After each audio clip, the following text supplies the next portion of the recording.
What up, everybody? Welcome back to the channel. It's your boy Kangaroo Black coming back once again on this Sunday morning to do a game recap of the Alabama versus Kentucky game on yesterday. I'm going to also do a recap of the Georgia Bulldogs versus the Ole Miss Rebels game yesterday. And the reason why I'm doing that is because those are the two teams who will face each other in the SEC Championship in Atlanta December the 2nd. So let's go ahead and get into the video, and we're going to talk about my Alabama Crimson Tide first, who came off a dominant win, 49-21 over the Kentucky Wildcats. And one of those touchdowns was given to those Kentucky Wildcats because the play before they scored, they fumbled the ball. It was not called a fumble. They didn't even review it. But that's fine and dandy. We still won by a large margin. Kentucky had no answer for my Alabama Crimson Tide and Jalen Milroe, who ran for 3 scores and threw for 3 scores. That's my quarterback. And I love what my quarterback is doing. He got banged up a little bit, maybe a thigh bruise, but he completed the mission. All right. He was done with about 11 minutes left in the fourth quarter, and Ty Simpson went in and did what he do. Okay. Hans Burton, Jermaine Burton didn't get to play in the game. He was sick. But guess what? We didn't need him on yesterday. Okay. All right.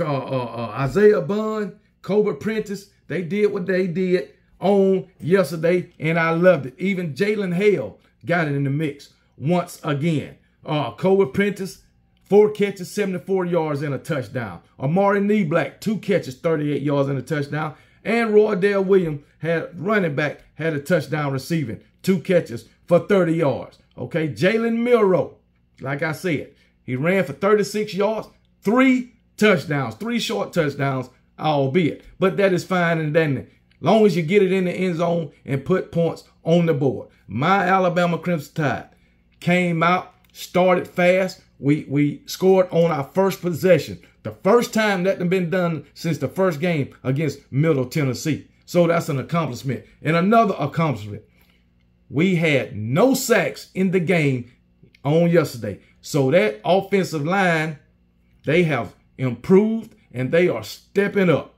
0 sacks on yesterday for the team that then gave up the most sacks, and I believe Power 5 football. I mean, Jesus, man. But that's fine. That's fine. I'm looking at the positive from yesterday. All right. Kool-Aid McKinstry. Basically, he gave him 7 points. Muffed the daggone punt. All right. We need to get somebody else back there fielding these punts. But Nate Saban continued to say, hey, he got faith in Kool-Aid. All right. So he muffed the punt, gave him a short field, and they scored. All right, so it is what it is, man. In my opinion, the game should have been, what, 49-7. That's just my opinion. Our defense pretty much did what they did, played lights out. I believe we got three sacks in the game. So, hey, we doing what we do. This defense, hey, this defense is hell. I'm going to tell you that now, all right? And this, I believe, we got the best defense in the SEC. That's what I believe. That's just my opinion. So don't jump on me for having my opinion, because I'm entitled to have my opinion, okay? Just putting it out there. Just putting it out there. But Jalen Milroe, this guy's playing lights out right now. This guy have improved game after game after game. And guess what? He's only getting better through every single game.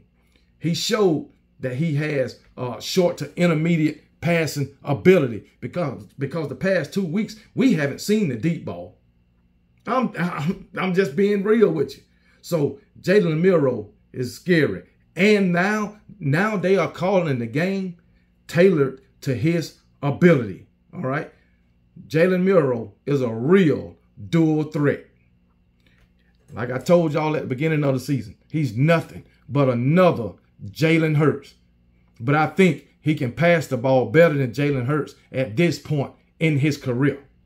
Just putting that out there. All right. Jason McClellan did his thing. Jamarian Miller getting more playing time, which I like to see.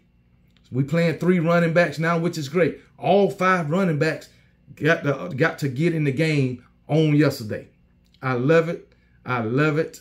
I love it. Okay? So, hey, it is what it is. But the defense, even though I think they played lights out, they did give up a couple of big plays. But, hey, you do that from time to time. So, but as far as the defense, I love it. Terrion Arnold. Can't say enough about Terrion Arnold, who got him an interception yesterday. That's his 3rd pick of the season. And remember, I told y'all Terrion Arnold, he didn't get recruited as a cornerback. He got recruited as a safety, and they moved him to cornerback, and he's slowly but surely becoming one of the best cornerbacks in the nation. And if he keep it up, he's going to be a 1st rounder. I can tell you that right now. So, you know, and then, you know, Jaheim Otis, he's doing his thing. And Tim Keenan, he continue to live in the backfield. So, hey, it is what it is.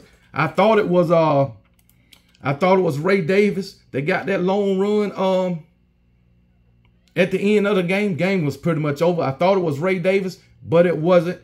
It was Ramon Jefferson, 2 carries for 73 yards. That one daggone run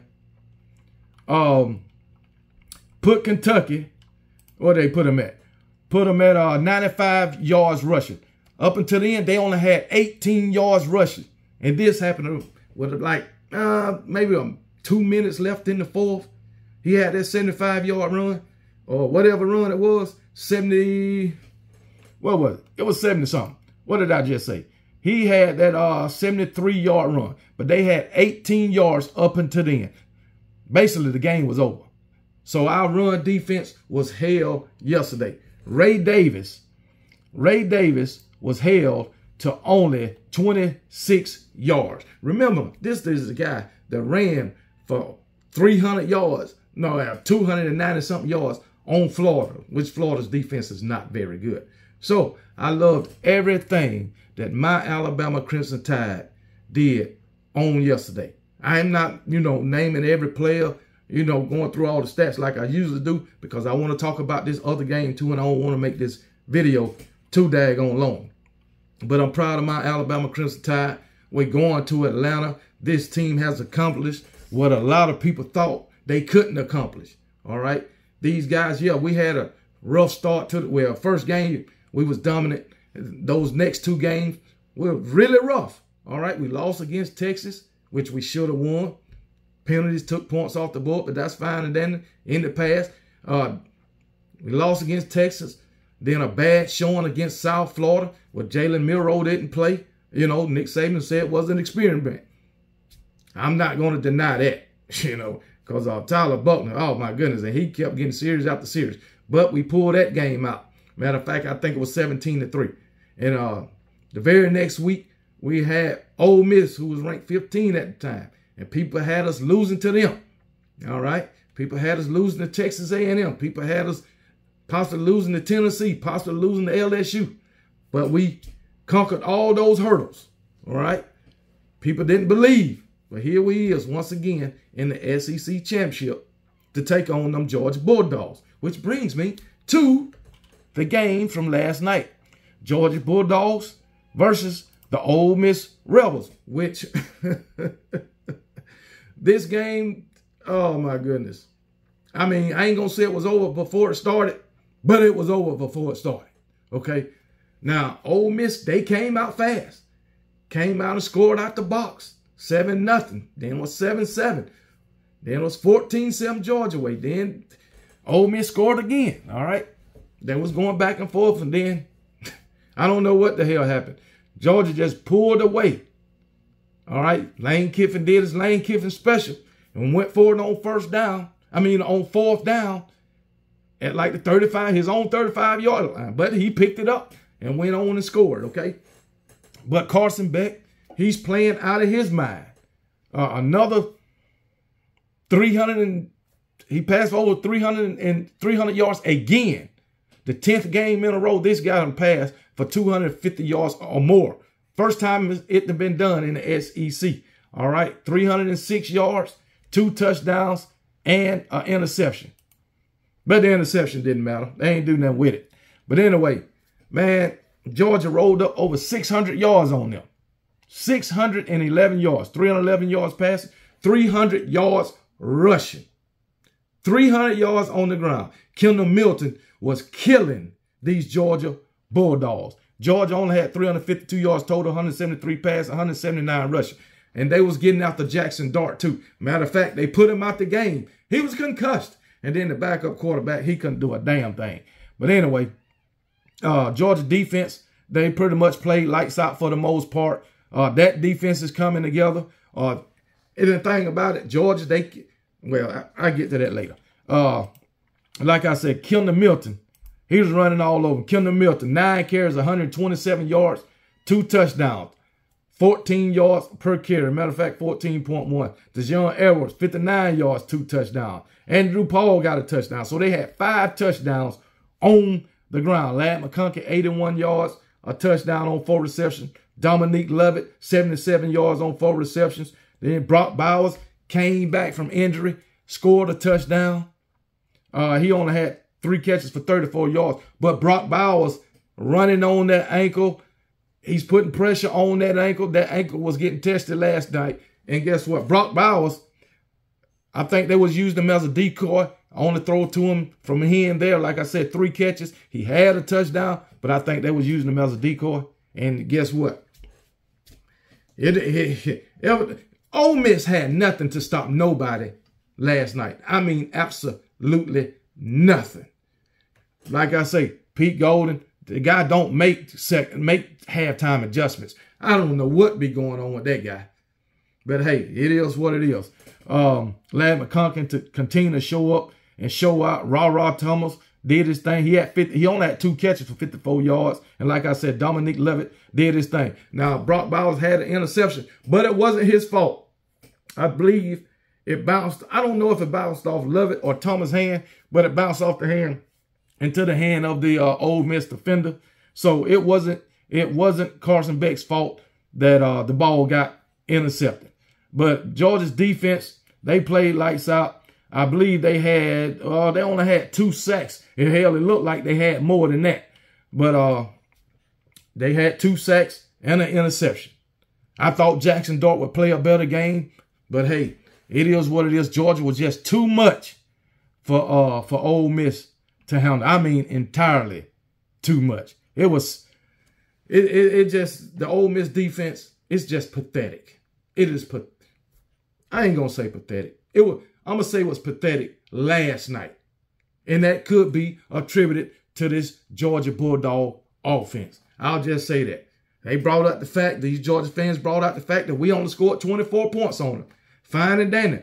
But like I told them last night, this is a different Alabama team from when it was game 4 when we played Ole Miss, or week 4. Just like this is a different Georgia Bulldog team from when they played in week 4. And who did they play in week 4? I believe they played in week 4, which was the last week of September. They played UAB when we played Ole Miss. UAB put up 21 points on them. Do I think UAB would put up 21 points on Georgia today? Hell no. Just like I think if Alabama played Ole Miss today, we would score more than 24 points. Different teams from week 4 of the season. So, hey, but each game is different. That's neither here nor there. All right, so Alabama and Georgia is on a collision course. The 2 best coaches in all of college football right now will face each other once again. And in my opinion, the 2 best teams in all of college football will face each other for the conference championship again. All right. So let the chips fall where they may. All right. Georgia is playing off the chain. Alabama is playing off the chain right now. All right. And you know who I'm going to pick to win this game, because that's my team. And if you're a Georgia fan, I'm sure you're going to pick your team to win. We can only go by how they've been playing. All right. Lately. I ain't talking about game 4, game 5 of the season. I'm talking about right now, because both teams have improved week after week after week. And both teams got studs on both sides of the ball. And these two teams match up perfectly. All right. So it is what it is. So go ahead and get off of here. What else I need to talk about as far as these guys? Kendall Milton, I got him. Ryder Robinson, he came in the game. Brock Vandagriff got time to play. They only let him throw the ball one time. So, hey, it is what it is. One thing about it, I got to give hats off to Nick Saban and Kirby Smart. Speaking of Nick Saban, all right, Nick Saban, he had to navigate through this daggone season, all right, with an inexperienced team on both sides of the ball. He had to navigate through this season with 2 first-year coordinators, all right? So hats off to Nick Saban for doing a great job. And take your hat off to Kirby Smart for doing a great job. Because coming into this season, Kirby Smart and his Georgia Bulldogs had a plethora of injuries, especially in the running back position. And he navigated through this season so far undefeated. He's still dealing with injuries. And when Brock Bowers went down, they didn't miss a beat.